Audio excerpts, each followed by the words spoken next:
কাকনো বুলিম ককা বোলে আটাৰে দাড়ি চুলি পকা যোনে নহওক কিয় যিয়ে চৰকাৰ নাহক কিয় গুৱাহাটীৰ সমস্যা কেতিয়াও সমাধা কৰিব নোৱাৰে। স্বাগতম জনাইছোঁ বন্ধু বান্ধৱীসকল মোৰ নতুন এটা ভিডিঅ'ৰ মাজলৈ। আৰু দেখিছেনে কি সুন্দৰ পৰিৱেশ। আৰু আমাৰ ইয়াত বিশেষতে গুৱাহাটীত যেতিয়া বৰষুণ হয় তেতিয়া পৰিৱেশেই সলনি হৈ যায়। একদম গছ গছনিবিলাকতো চাফা হোৱাটো হোৱাই, তাৰ বাদে হৈ যায় কি বানপানী। আৰু বানপানী আহিলে কি কৰিব লাগে, ককবকাই থাকিব লাগে। ইয়াৰ কাৰণ জগৰীয়া কোন কোন বাৰু? সকলো সমানেই জগৰীয়া, চৰকাৰো জগৰীয়া আৰু আমাৰ পাব্লিকবিলাকো জগৰীয়া। সমাধা কেতিয়াও নহয়, কাকো দুখিব নোৱাৰে। ইয়াৰ আগতেও এতিয়া বিজেপি চৰকাৰৰ দিনততো আমি বাৰু একদম দুপাল পিঠা গালি পাৰোঁ নহয় জানো, কিন্তু ইয়াৰ আগত যি চৰকাৰ আছিলে কংগ্ৰেছ চৰকাৰৰ দিনতো, এতিয়া আমি বিজেপি চৰকাৰৰ দিনত বিষয়ববীয়াসকলক যি ধৰণে গালি পাৰোঁ আৰু যেনেকৈ মানে ক'বলৈ যাওঁ কথাটোত, এতিয়াতো ক'বলৈ যাবলগীয়া নহয় দেই। যেতিয়া নিউজত দেখে তেতিয়া কি হয় জানেনে, তেওঁলোকে নিজে তৎপৰতা হেৰি কৰি পেলাই JCB দি অকণ লাগে পাৰতে থওক, আকৌ যাওক, আকৌ আনিব, এই তেনেকুৱাই কৰি থাকে ভেকু ভাওনা। কিন্তু ইয়াৰ আগত তৰুণ গগৈদেৱ যেতিয়া মুখ্যমন্ত্ৰী আছিলে তেতিয়া কি হৈছিলে জানেনে, ক'বলৈ গ'লে কয় কি ইয়াতহে বানপানী হৈছেনে, আমেৰিকাত কি বানপানী হোৱা নাছিলে নেকি? সেইজন মুখ্যমন্ত্ৰীয়ে আগত তেনেকৈ কৈছিলে। আৰু আচলতে সেইবিলাক পৰিৱৰ্তন বিচাৰিয়ে আমি এখন গাদ্দাৰ চৰকাৰ বনাবলগীয়া হ'ল। একে অপ্ৰিয় হ'লেও সত্য কথা। গতিকে আচলতে কি হৈছিলে, সেইটো সময়ত সৰ্বানন্দ সোণোৱাল ওলাই আহিছিলে আৰু আমি ভাবিছিলোঁ সকলোৱে এইজন বিয়া নপতা মানুহ, এইজনৰ কোনো মানে হেৰি নাই চাগে, আক্ৰোশ বোলা বস্তুটো নাই, তেওঁ হয়তো ৰাইজৰ কাৰণে ওলাই আহিছে আৰু ৰাইজৰ কামেই কৰিব, গতিকে এইজনকে মুখ্যমন্ত্ৰী পতা যাওক পৰিৱৰ্তন বিচাৰি। তাৰপিছত কি হ'ল, তেওঁক গাদ্দাৰ কৰিলে। মুঠতে মিছা নহয়, যিবিলাক যে ওলাই থাকে সকলোখিনি তেওঁলোকৰ দলটোৱে হ'ল গাদ্দাৰ। আৰু কাকনো বুলিম ককা বোলে আটাই দাড়ি চুলি পকা, তেনেকুৱা ধৰণৰে কথা। যোনখন চৰকাৰেই নাহক কিয় লংকালে গ'লে সকলো কি হয়, ৰাৱণ হৈ যায়, হয়নে? ঠিক তেনেকৈ এই গুৱাহাটী মহানগৰীৰ মানুহখিনিৰ লগতো তেনেকুৱাই হৈ আছে। ইফালে বিচাৰে এখন চৰকাৰ, সিফালে বিচাৰে এখন চৰকাৰ, পৰিৱৰ্তন বিচাৰোঁতে ওলোটাহে হৈ যায়, হিতে বিপৰীত হৈ যায়। গতিকে এইবিলাক সমাধা আৰু কেতিয়াও নহ'ব। যিয়ে নহওক, এতিয়া মেইন কথাটোলৈ আহোঁ। চাওঁতে আজি 30 তাৰিখেই হ'ল আৰু 3-4 দিনৰ পিছত কি হ'ব, মানে ৰিজাল্ট দিব নহয় জানো। ৰিজাল্ট দিয়াৰ আগমুহূৰ্তত অনেক মানুহৰ অনেক কথা। ইফালে বিজেপি দলত গাদ্দাৰৰ কথা, ইফালে কংগ্ৰেছ দলত আকৌ বেলেগ কথা। কংগ্ৰেছ দলে কয় কি আমাৰ ইয়াৰ পৰা গাদ্দাৰ ওলাই গৈছে, ভালেই হৈছে। মানে মই দেৱব্ৰত শইকীয়াৰ এটা নিউজ দেখিছিলোঁ দেই, কোনোবা এটা চেনেলত হেৰি দিছে তেওঁ, সেইটো দেখিলোঁ। গতিকে এতিয়া ক'বলৈ গ'লে কোনোটো দলেই মানে সুদা নহয়, যি বিৰোধীয়ে হওক বা কিবাই হওক, কংগ্ৰেছেই হওক বা কিবা দলেই হওক, মুঠতে চব মানে দালাল। একে সঁচা কথা কৈছোঁ, চব দালাল।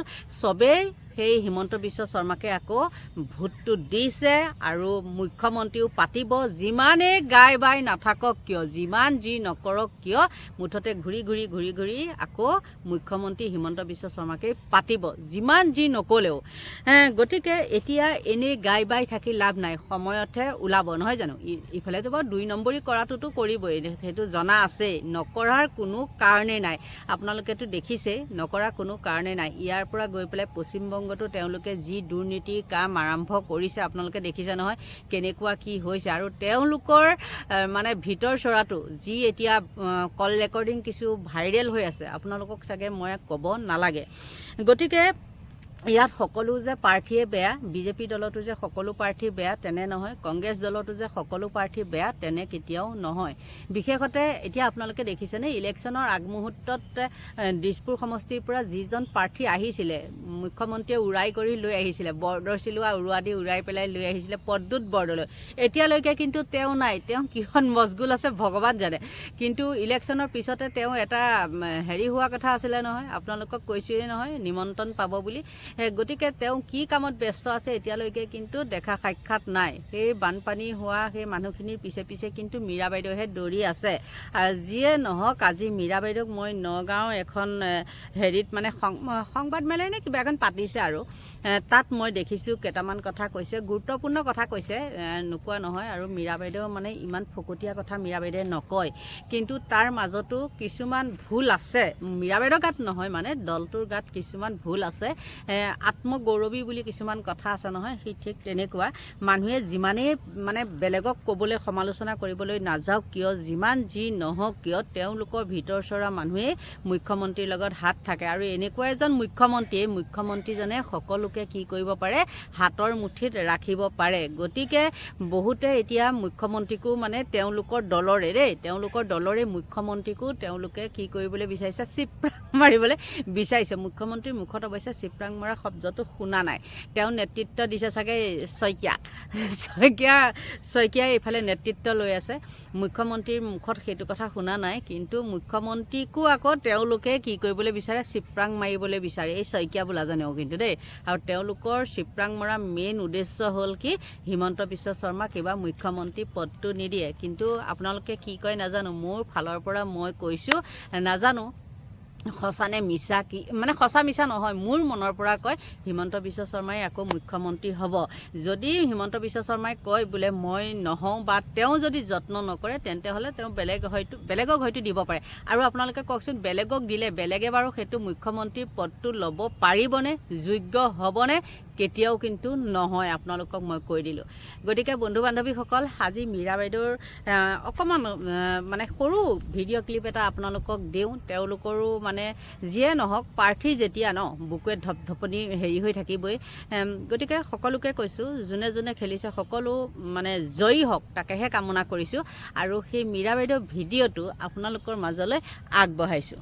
ইয়াত আহি আমি গোটেই ষ্ট্ৰং ৰুমবিলাক আমি চালোঁ, চোৱাৰ পিছত বাকীখিনি কথা আমাৰ সন্মানীয় ৰকিবুল হুছেইন ডাঙৰীয়াই কৈছে। খালি মই এটা কথাই ক'ব বিচাৰিছোঁ আপোনালোকৰ জৰিয়তে, যে 4 তাৰিখৰ যি কাউণ্টিং হ'ব, কাউণ্টিঙৰ সন্মুখত আজিৰ পৰাই 6টা বজাৰ পৰাই তেওঁলোকে এটা পৰিৱেশ সৃষ্টি কৰিব, আমাৰ যাতে কাউণ্টিং এজেণ্ট বা আমাৰ প্ৰাৰ্থীসকলক ডিমটিভেট কৰিবৰ কাৰণে। কোনো যাতে ডিমটিভেট নহয়, আমি বিভিন্ন সমীক্ষা ইতিমধ্যে সমীক্ষাই নহয়, প্ৰত্যেকটো প্ৰাৰ্থীয়ে ইলেকশ্যন খেলিলে জিকিব নিজিকিব এটা উমান পায়। ইতিমধ্যে আমি পাইছো যে গৌৰৱ গগৈ ডাঙৰীয়াৰ নেতৃত্বত এইবাৰ আমি চৰকাৰ গঠন কৰিব পাৰিম। গতিকে এক্সিট পোল যিটো আপোনালোকে ভালকে জানে, কেইজনমান সাংবাদিক আছে যিসকলে এতিয়া সাংবাদিকতা বাদ দি বিজেপিক মানে ৰক্ষণাবেক্ষণত লাগি গৈছে। এইবোৰ এক্সিট পোলত হতাশ হ'ব নালাগে, এইবিলাক এক্সিট পোলত আপোনালোকে মনোনিৱেশ কৰিব নালাগে। ইতিমধ্যে আপোনালোকে দেখিছে যে হিমন্ত বিশ্ব শৰ্মা ডাঙৰীয়াই উমান পাইছে, থৰকাচুটি হেৰুৱাইছে যে এইবাৰ তেওঁ গাদীচ্যুত হ'ব। গতিকে আমি সকলোকে এটা অনুৰোধ জনাইছো যে সেইদিনাখন যাতে ৰাতিপুৱাৰ পৰা আমি একদম কাউণ্টিং শেষ হৈ চাৰ্টিফিকেট লোৱাৰলৈকে যাতে আমি মনোবল বৃদ্ধি কৰি আমি চৰকাৰ গঠন কৰিব পাৰিম, সকলোৱে যাতে ঐক্যবদ্ধভাৱে আমি যাতে সেইদিনাখন সষ্টম হৈ থাকি তেওঁলোকে যেনেকুৱাই যাতে, যোৱাবাৰ মই নিজে স্বচক্ষে তানজিল হুছেইন ডাঙৰীয়াৰ যেতিয়া কাউণ্টিং হৈ আছিলে 12টা বজাতে বাহিৰত ফটকা ফুটাই আমাৰ কাউণ্টিং এজেণ্টসকলক ডিমটিভেট কৰি দিলে। 12:30 মান বজাত কেইবাজনেও ক'লে আমি হাৰিমেই নেকি, যাওঁগে নেকি, এনেকুৱা এটা পৰিৱেশ তেওঁলোকে সৃষ্টি কৰি দিয়ে। এনেকুৱা যাতে কোনো পৰিৱেশ যাতে সৃষ্টি কৰাত আমাৰ যাতে কোনো বিচলিত নহয়, তাৰ কাৰণে আহ্বান জনাইছো। আৰু সকলোকে সষ্টম হৈ থাকি গৌৰৱ গগৈ ডাঙৰীয়াৰ নেতৃত্বত এইবাৰ আমি যি চৰকাৰ বনাবলৈ গৈ আছো, তাত আপোনালোকক অহোপুৰুষাৰ্থ চেষ্টা কৰিবৰ কাৰণে আহ্বান জনাইছো। আৰু বাকী কিবা যদি প্ৰশ্ন থাকে, আমাৰ মাননীয় ৰকিবুল হুছেইন ডাঙৰীয়াই এই প্ৰশ্নৰ উত্তৰ দিব। আপোনালোকে দেখিলে চাগে সেই মীৰা বাইদেউৰ কথা বতৰাখিনি, নহয় জানো? আৰু মোৰ কিন্তু বহুত ভাল লাগে, কাৰণ তেওঁ স্পষ্টকৈ কথাখিনি কয়। যোনে যি কয় কৈ থাকক, সেইটো একো নাই। মানুহৰ ভাল গুণ বেয়া গুণ দুইটা দিশ আছে, হয়নে? কিন্তু তথাপিও লাষ্টত আকৌ এটা কওঁ, যোনটো দলেই নহওক, মুঠতে আমাক কি লাগে, অসমৰ উন্নতিটোহে লাগে। তাৰ বাদে আমাক নালাগে, আমাক আঁচনি নালাগে। কোটি কোটি টকা ধাৰ লৈ পেলাই আমাৰ মূৰতে আকৌ কঁঠালটো ভাঙি খাবলৈ আমাক আঁচনি নালাগে। এইখিনিয়ে ক'লোঁ। গতিকে আপোনালোকৰ পৰা লৈছোঁ বিদায়, বাই বাই।